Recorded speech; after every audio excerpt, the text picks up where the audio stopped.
If a person is lost in the wilderness, they have two options. They can search for civilization, or they could make themselves easy to spot by building a fire or writing help in big letters. For scientists interested in the question of whether intelligent aliens exist, the options are much the same.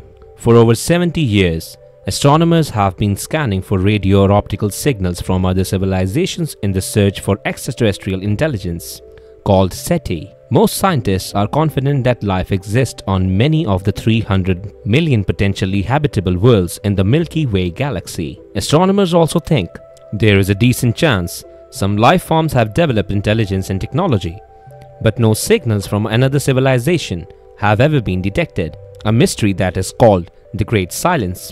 While SETI has long been a part of mainstream science, METI, or messaging extraterrestrial intelligence, has been less common. I am a professor of astronomy who has written extensively about the search for life in the universe. I also serve on the advisory council for a non-profit research organization that's designing messages to send to extraterrestrial civilizations. In the coming months, 2 teams of astronomers are going to send messages into space in an attempt to communicate with any intelligent aliens who may be out there listening. These efforts are like building a big bonfire in the woods and hoping someone finds you. But some people question whether it is wise to do this at all. The history of METI.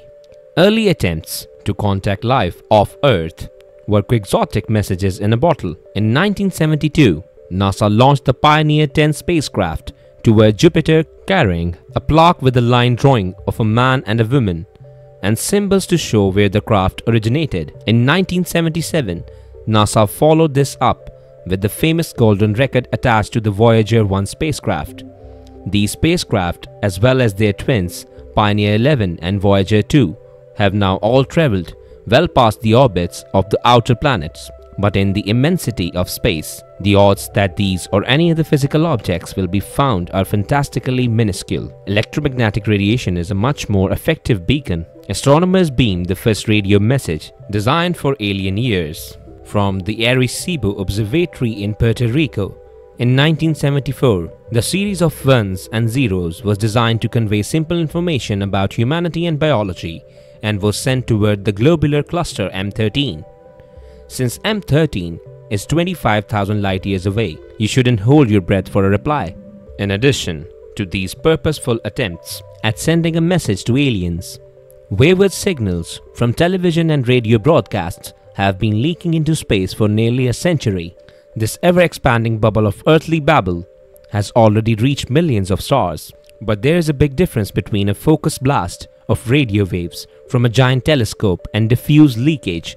The weak signal from a show like Love Lucy fades below the hum of radiation left over from the Big Bang soon after it leaves the solar system, sending new messages. Nearly half a century after the Arecibo message, 2 international teams of astronomers are planning new attempts at alien communication. One is using a giant new radio telescope, and the other is choosing a compelling new target. One of these new messages will be sent from the world's largest radio telescope in China sometime in 2023. The telescope, with a 1640-foot diameter, will beam a series of radio pulses over a broad swatch of sky. These on-off pulses are like the ones and zeros of digital information. The message is called the beacon in the galaxy and includes prime numbers and mathematical operators, the biochemistry of life, human forms, the Earth's location and timestamp. The team is sending the message toward a group of millions of stars near the center of the Milky Way galaxy,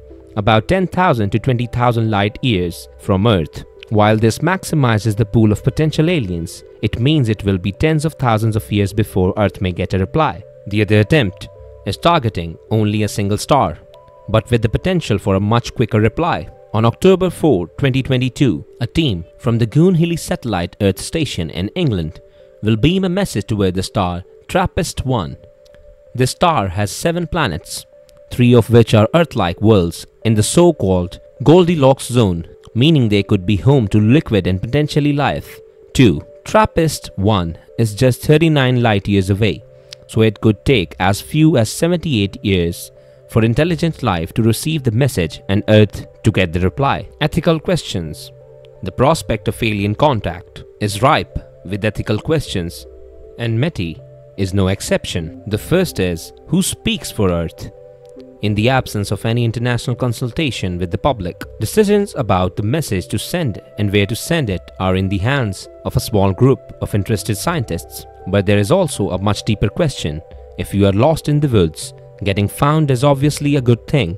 When it comes to whether humanity should be broadcasting a message to aliens, the answer is much less clear-cut. Before he died, iconic physicist Stephen Hawking was outspoken about the danger of contacting aliens with the superior technology. He argued that they could be malign and, if given Earth's location, might destroy humanity. Others see no extra risk, since a truly advanced civilization would already know of our existence, and there is interest. Russian-Israeli billionaire Yuri Milner has offered $1 million for the best design of new message and an effective way to transmit it. To date, no international regulations govern METI, so the experiments will continue, despite concerns. For now, intelligent aliens remain in the realm of science fiction. Books like The Three-Body Problem by Cixin Liu offer somber and thought-provoking perspectives on what the success of METI efforts might look like. It doesn't end well for humanity in the books. If humans ever do make contact in real life,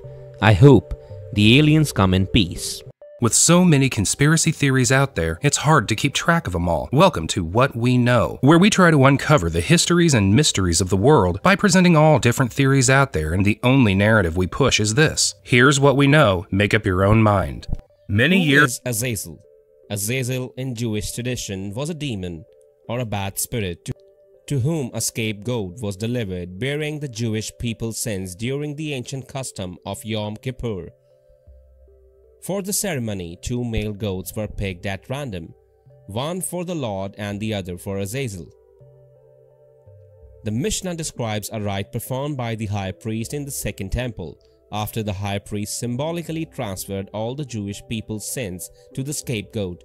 The goat meant for Azazel was led into the desert and flung over a cliff to die. Azazel was the embodiment of uncleanliness and was often represented as a fallen angel in later rabbinic texts. The name Azazel stirs up a lot of controversies across many texts of major religions. For one, there appear to be many If you enjoy this video and want to see more like it, please consider subscribing to us and hitting the like button. Feel free to write a comment below and suggest which theory you want to see next. If you'd like to further support this channel, please consider joining. Our membership link will be found in the description box below. We appreciate your support, and as always, thanks for watching.